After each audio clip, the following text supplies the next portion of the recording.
Assalamualaikum warahmatullahi wabarakatuh.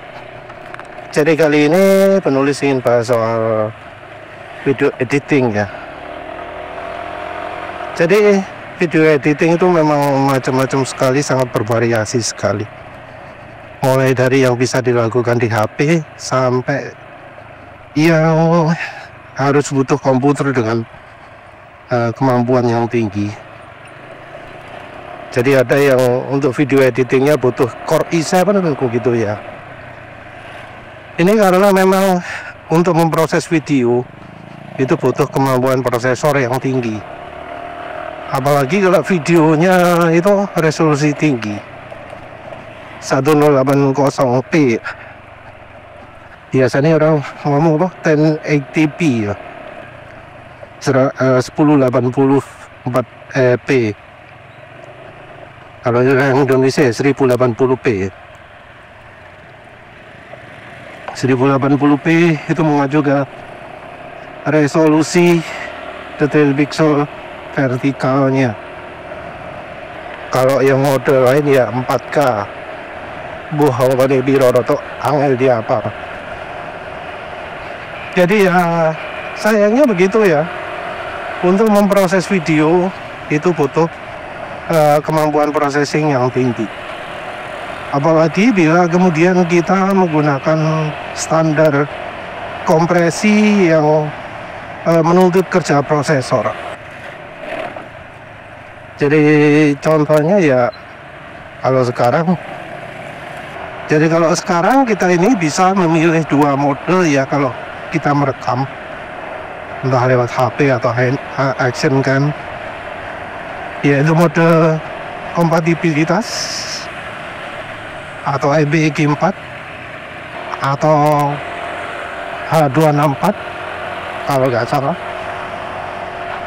Terus mode hemat space yaitu AEVC kalau nggak salah, H.265.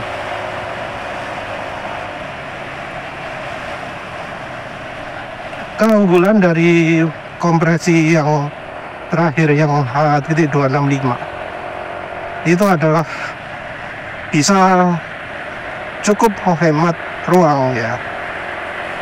Tapi tentu kalau kita ngerekamnya satuannya jam-jaman yo gak kacek lah ya. Kalau space kita banyak yo gak bermanfaat lah. Ada satu kelemahan utama dari kompresi yang baru ini,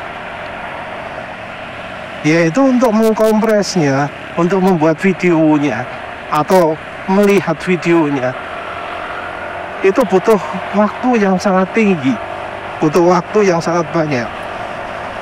Jadi kemampuan keprosesingnya yang dibutuhkan untuk decode-nya hampir 3 kali lipat. Untuk kompresnya bisa sampai ya 10 kali lipat ya, bisa gitu. Orang mungkin berpikir, oh kalau pakai kodek yang baru kualitasnya bisa lebih tinggi untuk ukuran file yang sama. Tapi kalau kita sering proses video, sering merekam video, ya seharusnya kita sudah nggak memikirkan space lagi, nggak memikirkan size lagi. Kita ngikutin aja rekomendasi dari YouTube ya. Rekomendasi YouTube kalau untuk high quality itu apa? Itu kita pakai. Terus kita tinggikan sedikit angkanya. Jadi 4K itu ada berapa Mbps rekomendasi YouTube? Kita naikkan 5 atau 10 Mbps. Tambah 5 atau tambah 10 Mbps. Dari yang rekomendasi. Itu sudah cukup untuk membuat video kita kualitasnya memadai. Dan ingat juga bahwa YouTube nggak posting videonya dengan kualitas setara dengan yang kita upload, tapi disesuaikan dengan standar internalnya YouTube. Jadi ya kualitasnya pasti turun. Nah ini artinya kalau detail gambar kita itu terlalu banyak, pasti akan ada yang hilang. Kalau ada detail yang hilang, efeknya apa? Efeknya gambar jadi ada bagian yang blur, jadi bagian yang rusak. Jadi ya kita harus melakukan usaha untuk mengurangi detail gambar dari yang kita upload.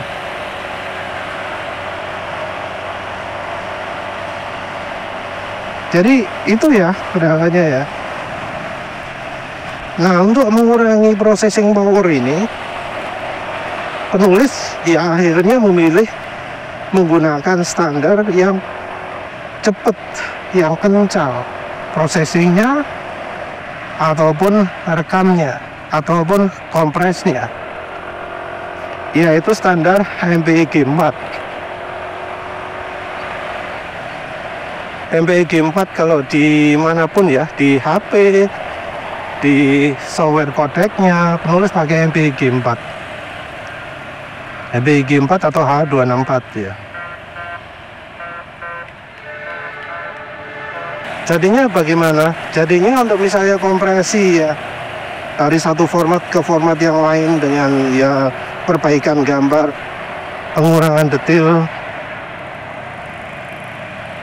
itu bisa dilakukan ya kira-kira separuh kecepatan play normalnya. Jadi kira-kira 15 frame per second prosesnya dengan menggunakan komputer Celeron 1,1 GHz, memori 2 GB. Jadi ini ya termasuk kencang ya. Kalau menggunakan komputer kelas 3,5 GB dual core, kecepatannya ya sekitar 30 frame per second. Ini konversi 1920 1080 ke 1920 1080. Memang ya namanya video editing itu rumit. Ada yang videonya potongan-potongan banyak untuk digabung, ada yang videonya utuh untuk dipotong-potong. Nah, terus terang ya, untuk editing ini memang agak sulit ya kalau kita lakukan di HP misalnya. Walau HP itu sebenarnya speknya sudah termasuk tinggi, karena spek HP sendiri kan sekarang rata-rata 2, berapa giga ya. Ada yang sampai 3, ada yang sampai 4. Itu sudah kencang. Ada juga ya yang sampai 8 core itu, entah 16 core sudah ada atau belum. Tapi memang kalau untuk video editing atau bahkan untuk merekam juga, HP yang spek tinggi itu yang dibutuhkan. Terus software editingnya juga ya bisa macam-macam. Mungkin bisa ya cari cracknya.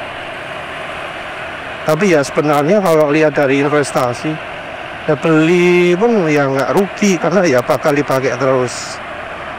Cuma memang kadang software gabung itu nggak sesuai dengan yang kita inginkan, karena misalnya waktu prosesnya yang sangat lama gitu. Karena sering untuk proses itu dilakukan antara decode dan kompres. Jadi bukan datanya itu di copy gitu, enggak, tapi biasanya diproses ulang. Nah, ini yang bikin lama. Jadi untuk memperbesar suara, proses ulang. Untuk memperbaiki gambar, proses ulang. Kalau hanya untuk ngedit-ngedit, potong-potong, itu sebenarnya bisa ya dengan satu software saja. Kalau penulis sendiri biasanya melakukan secara terpisah proses suara dan gambar. Ya, suara dan gambar ini sebenarnya bisa dilakukan macam-macam caranya. Misal dari satu video utuh, ya suaranya dipisah dulu, baru digabung kemudian. Kalau videonya potong-potong, nunggu digabung dulu baru diproses suaranya. Kalau penulis melakukan hal ini cukup gampang ya, pakai virtual dub, karena sumber suara itu bisa diekspor, terus untuk menggabungannya juga gampang, cuma butuh beberapa klik saja. Untuk melihat bagian-bagian yang harus dipotong juga gampang. Ada fungsi trim, ada fungsi del. Ya terutama fungsi del itu yang penting ya, menghapus sebagian segmen. Beberapa HP mendukung juga fungsi hapus, fungsi trim dari software bawaan. Ya ada juga yang mengandalkan lewat misalnya software editornya TikTok, software editornya YouTube, ya itu boleh juga, karena processingnya juga bakal lebih cepat karena dilakukan oleh server mereka. Ya cepat sendiri relatif ya, karena kadang melakukan editing di komputer atau HP bisa lebih cepat. Jadi mungkin untuk editing mereka butuh 30 menit proses, sementara kalau kita lakukan di komputer atau di HP cuma butuh misalnya 1 menit. Kebutuhan software editing sendiri sebenarnya ya kalau menurut penulis banyak yang sia-sia ya, kalau misalnya kita hanya untuk nambah-nambah apa gitu, nambah-nambah gambar menggunakan Adobe After Effects atau sekelasnya. Ya tentu macam-macam ya. Masalahnya dari editing tersebut adalah kebutuhan prosesor yang sangat tinggi. Nggak bisa dilakukan ya dari sekedar laptop ya kelasnya Core i3 gitu. Apalagi kalau saya rendah, gak iso. Belum lagi karena layar monitor komputer yang kecil, rasanya wis kayak ngedit di HP gitu ya. Kalau memang layarnya lebih besar tetap dari HP.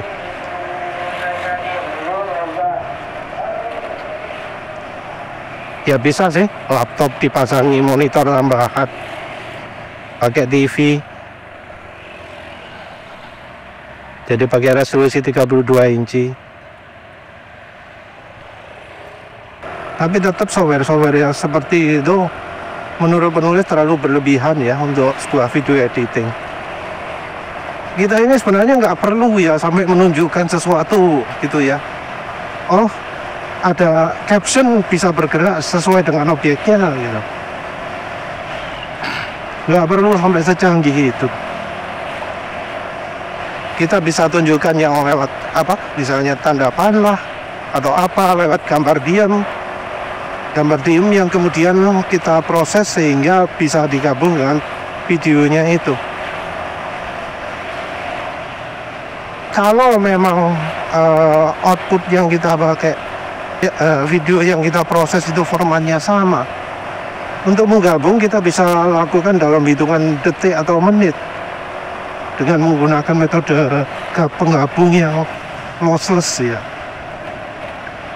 Kalau penulis biasanya pakai FFmpeg, jadi di komputer lambat pun bisa proses dalam waktu misalnya 1 menit per detik. Jadi video 30 menit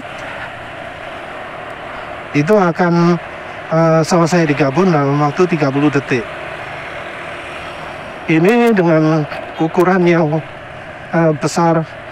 Jadi ya seperti rekomendasi penulis tadi, kalau merekam itu pakai metode H264 tapi kompresinya tinggikan.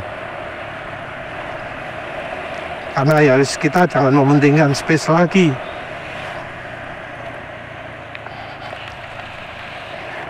Nah, untuk menambah suara kita ada opsi ya, menggunakan software gratis mendapatkan suara bebas seperti misalnya di TikTok atau di YouTube.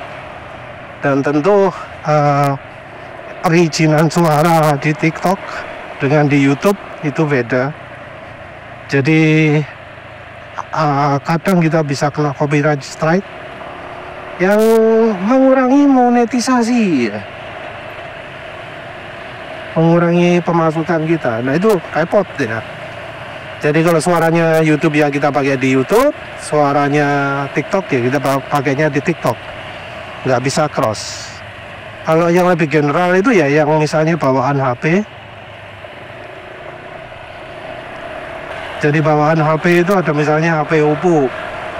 Itu mendukung penambahan musik ke video kita. Jadi suara aslinya nggak hilang, tapi ada tambahan musik. Nah kalau lihat banyak channel YouTube, banyak juga ya yang memanfaatkan fitur Oppo ini. Entah mulai Oppo apa yang support fitur video editing dan penambahan suara atau efek-efek lain. Ini dari bawaan Oppo ya. Jadi suara-suaranya lebih bagus daripada yang di YouTube karena nggak pakai sintesis. Jadi biasanya kalau bawaannya YouTube itu kebanyakan adalah dari MIDI yang dikonversi di WAV atau MP3. Karena MIDI suaranya nggak sebagus yang software sintesis yang bagus. Ya sayangnya sekarang ini nggak umum zaman dulu ya. Zamannya Sound Blaster di mana MIDI itu kualitasnya sangat tinggi karena pakai sampling betulan. Jadi suaranya piano, disampling dari piano, suaranya diambil dari apa gitu ya. Mbah saiki sih ono nggak sing pakai Sound Blaster. Oh iya benar, kalau proses biasanya ya dari file MP4 dikonversi dari AVI, terus edit pakai virtual dub dengan motong-motong di keyframe.